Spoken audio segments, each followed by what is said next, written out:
ਅਗਲੀ ਖਬਰ ਵੱਲ ਚੱਲੀਏ ਤੇ ਆਪਣੇ ਗੁਆਂਢੀ ਮੁਲਕ ਕੈਨੇਡਾ ਤੋਂ ਆ ਰਹੀ ਆ। ਜਿਵੇਂ ਕਿ ਤੁਹਾਨੂੰ ਪਤਾ ਹੀ ਆ, ਕੈਨੇਡਾ ਦੇ ਵਿੱਚ ਹਿੰਦੁਸਤਾਨ ਦਾ ਜੋ ਐਕਸਟਰਨਲ ਅਫੇਅਰ ਮਿਨਿਸਟਰ ਆ, ਜੈ ਸ਼ੰਕਰ, ਉਹ ਉੱਥੇ ਪਹੁੰਚਿਆ ਹੋਇਆ ਆ।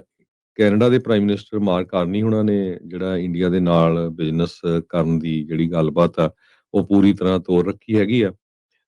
ਤੇ ਪਿਛਲੇ ਦਿਨਾਂ ਦੇ ਵਿੱਚ ਦੋ ਜਿਹੜੀਆਂ ਬਹੁਤ ਵੱਡੀਆਂ ਰਿਪੋਰਟਸ ਆਈਆਂ ਸੀਗੀਆਂ, ਹਾਂ, ਉਹਨਾਂ ਨੂੰ ਲੈ ਕੇ ਜਿਸ ਹਿਸਾਬ ਦੇ ਨਾਲ ਭਾਰਤ ਦੀ ਸਰਕਾਰ ਡਾਇਰੈਕਟਲੀ ਲਿੰਕ ਹੋਈ ਹੈਗੀ ਆ ਹੋਮ ਮਿਨਿਸਟਰ ਤੱਕ, ਵੀ ਕਿਸ ਤਰ੍ਹਾਂ ਕੈਨੇਡੀਅਨ ਸਿੱਖਸ ਨੂੰ ਮਾਰਨ ਦੀ ਕੋਸ਼ਿਸ਼ ਕਰ ਰਹੇ ਸੀ। ਉਸ ਸਬੰਧ ਦੇ ਵਿੱਚ world Sikh organisation of Canada ਨੇ ਇੱਕ ਲੈਟਰ ਲਿਖਿਆ ਹੈਗਾ ਇੰਡੀਆ ਦੇ ਜੈ ਸ਼ੰਕਰ ਦੇ ਕੈਨੇਡਾ ਵਿੱਚ ਆਉਣ ਤੋਂ।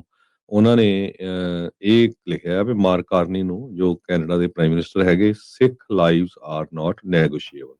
ਤੇ ਜਿਹੜੀ ਸਿੱਖਾਂ ਦੀਆਂ ਜ਼ਿੰਦਗੀਆਂ ਆ, ਉਹਨਾਂ ਦੇ ਬੇਸ ਦੇ ਉੱਤੇ ਤੁਸੀਂ ਨੈਗੋਸ਼ੀਏਟ ਨਹੀਂ ਕਰ ਸਕਦੇ ਹੈਗੇ। ਸੋ ਕਾਫੀ ਲੰਮਾ ਚੌੜਾ ਲਿਖਿਆ ਉਹਦੇ ਵਿੱਚ। ਉਹਨਾਂ ਨੇ ਪੂਰਾ ਹੀ ਲਿਖਿਆ ਆ ਵੀ ਕਿਉਂ ਜਿਹੜੇ ਇੰਟੀਮੀਡੇਟ ਹੋ ਰਹੇ ਆ, ਟਰਾਂਸਨੈਸ਼ਨਲ ਆਪਰੇਸ਼ਨ ਹੋ ਰਿਹਾ ਸਿੱਖਾਂ ਦੇ ਉੱਤੇ, ਤੇ ਸਿੱਖ ਕੈਨੇਡੀਅਨ ਨੂੰ ਟਾਰਗੇਟ ਕੀਤਾ ਜਾ ਰਿਹਾ ਹੈਗਾ। ਪਰ ਦੂਸਰੇ ਪਾਸੇ ਜਿਹੜਾ ਆ, ਤੁਸੀਂ ਆਪਣਾ ਜਿਹੜਾ ਬਿਜ਼ਨਸ ਆ ਉਹਨੂੰ ਜਿਹੜਾ ਸ਼ੁਰੂ ਕੀਤਾ ਹੋਇਆ ਹੈਗਾ ਆ।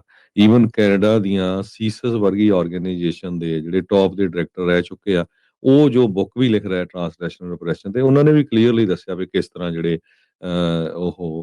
ਹਰਦੀਪ ਸਿੰਘ ਨਿੱਜਰ ਦਾ ਕਤਲ ਕੀਤਾ ਗਿਆ, ਕਿਸ ਤਰ੍ਹਾਂ ਹੋਰ ਬਿਜ਼ਨਸਮੈਨਾਂ ਦੇ ਕਤਲ ਹੋ ਰਹੇ ਹੈਗੇ ਆ। ਹੁਣ ਰੀਸੈਂਟਲੀ ਉੱਥੇ ਦਰਸ਼ਨ ਸਿੰਘ ਸਾਹਸੀ, ਜੋ ਕਿ ਬਹੁਤ ਹੀ ਅਮੀਰ ਆਪਣਾ ਪੰਜਾਬੀ ਬੰਦਾ ਸੀ, 4000 ਦੇ ਕਰੀਬ ਉਹਦੇ EMPLOYEE ਸੀ, ਬਹੁਤੇ ਉਹਨਾਂ 'ਚ ਪੰਜਾਬੀ ਕੰਮ ਕਰਦੇ ਸੀ, ਉਹਨੂੰ ਸ਼ਰੇਆਮ ਗੋਲੀਆਂ ਨਾਲ ਮਾਰ ਦਿੱਤਾ ਗਿਆ।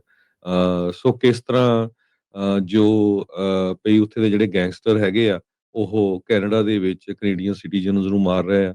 ਹੁਣ ਇਸ਼ੂ ਤਾਂ ਇਹ ਵੀ ਬਣਦਾ ਹੈਗਾ ਵੀ ਜੇ ਭਾਰਤ ਦੀ ਸਰਕਾਰ ਕੈਨੇਡਾ ਤੋਂ ਐਕਸਟ੍ਰਾਡਾਈਟ ਕਰ ਸਕਦੀ ਆ ਲੋਕਾਂ ਨੂੰ, ਤੇ ਕੈਨੇਡਾ ਦੀ ਸਰਕਾਰ ਇੰਡੀਆ ਤੋਂ ਕਿਉਂ ਨਹੀਂ ਉਹਨਾਂ ਨੂੰ ਐਕਸਟ੍ਰਾਡਾਈਟ ਕਰ ਸਕਦੀ, ਜਿਹੜੀ ਆਰਗੇਨਾਈਜੇਸ਼ਨ ਨੂੰ ਆਲਰੇਡੀ ਇਹਨਾਂ ਨੇ ਟੈਰਰਿਸਟ ਆਰਗੇਨਾਈਜੇਸ਼ਨ ਡਿਕਲੇਅਰ ਕਰ ਦਿੱਤਾ ਹੈਗਾ। ਹੂੰ, ਹੂੰ, ਹੂੰ। ਸੋ ਇਹਦੇ ਵਿੱਚ ਉਹਨਾਂ ਨੇ ਜਿਹੜੀ ਕੈਨੇਡਾ ਦੀ ਸਰਕਾਰ ਆ, ਉਹਨਾਂ ਨੂੰ ਲੈਟਰ ਤਾਂ ਬਹੁਤ ਲੰਮਾ ਆ, ਟਾਈਮ ਲੱਗਣਾ, ਤੇ ਮੇਨ ਪੁਆਇੰਟ ਜੇ ਮੈਂ ਤੁਹਾਡੇ ਨਾਲ ਸਾਂਝੇ ਕਰਦਾ ਜਾਵਾਂ। ਉਹਨਾਂ ਨੇ ਇਹ ਕਿਹਾ ਵੀ ਇੰਡੀਅਨ ਐਸਪੀਓਨਾਜ ਏਜੰਟਸ ਨੂੰ ਕੈਨੇਡਾ ਦੀ ਧਰਤੀ ਤੋਂ ਪਬਲਿਕਲੀ ਬਾਹਰ ਕੀਤਾ ਜਾਵੇ।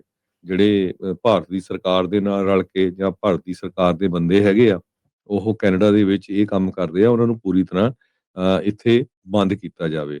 ਸੈਂਕਸ਼ਨਸ ਐਂਡ ਪ੍ਰੋਸੀਕਿਊਟ ਦਾ ਆਰਕੈਸਟ੍ਰੇਟਰਸ, ਜਿਹੜੇ ਲੋਕਾਂ ਨੇ ਇਹ ਕੰਮ ਕੀਤਾ, ਉਹਨਾਂ ਦੇ ਸੈਂਕਸ਼ਨਸ ਲਾਓ, ਉਹਨਾਂ ਨੂੰ ਜਿਹੜਾ ਪ੍ਰੋਸੀਕਿਊਟ ਕਰੋ। ਜਿਸ ਤਰ੍ਹਾਂ ਮੈਂ ਤੁਹਾਨੂੰ ਦੱਸਿਆ ਹੀ ਆ, ਇਨਕਲੂਡਿੰਗ ਕਹਿੰਦੇ ਪਈ ਜਿਹੜਾ ਉੱਥੇ ਦਾ ਹੋਮ ਮਿਨਿਸਟਰ ਆ ਅਮਿਤ ਸ਼ਾਹ, ਪ੍ਰੋਟੈਕਟ ਸਿੱਖ ਕੈਨੇਡੀਅਨਸ ਅੰਡਰ ਥ੍ਰੈਟ।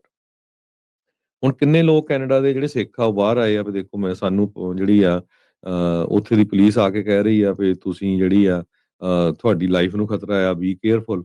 ਤੇ ਇਹ ਹੁਣ ਇਹ ਕੈਨੇਡਾ ਦੀ ਸਰਕਾਰ ਦੀ ਜ਼ਿੰਮੇਵਾਰੀ ਆ, ਨਾ ਕਿ ਜਿਹੜੇ ਲੋਕ ਆ ਉਹਨਾਂ ਦੀ ਹੈਗੀ ਆ। ਲਾਂਚ ਏ ਪਬਲਿਕ ਇਨਕੁਆਇਰੀ। ਸੋ ਵਰਲਡ ਸਿੱਖ ਆਰਗੇਨਾਈਜੇਸ਼ਨ ਨੇ ਰਿਕੁਐਸਟ ਕੀਤਾ ਵੀ ਕੈਨੇਡਾ ਦੀ ਸਰਕਾਰ ਨੂੰ ਇੱਕ ਪਬਲਿਕ ਇਨਕੁਆਇਰੀ ਜਿਹੜੀ ਆ ਉਹ ਬਿਠਾਉਣੀ ਚਾਹੀਦੀ ਆ, ਤਾਂ ਕਿ ਸਾਰੇ ਜਿਹੜੇ ਇਸ਼ੂ ਆ ਉਹਨੂੰ ਡਿਟੇਲ ਦੇ ਵਿੱਚ ਜਿਹੜਾ ਡਿਸਕਸ ਕੀਤਾ ਜਾ ਸਕੇ।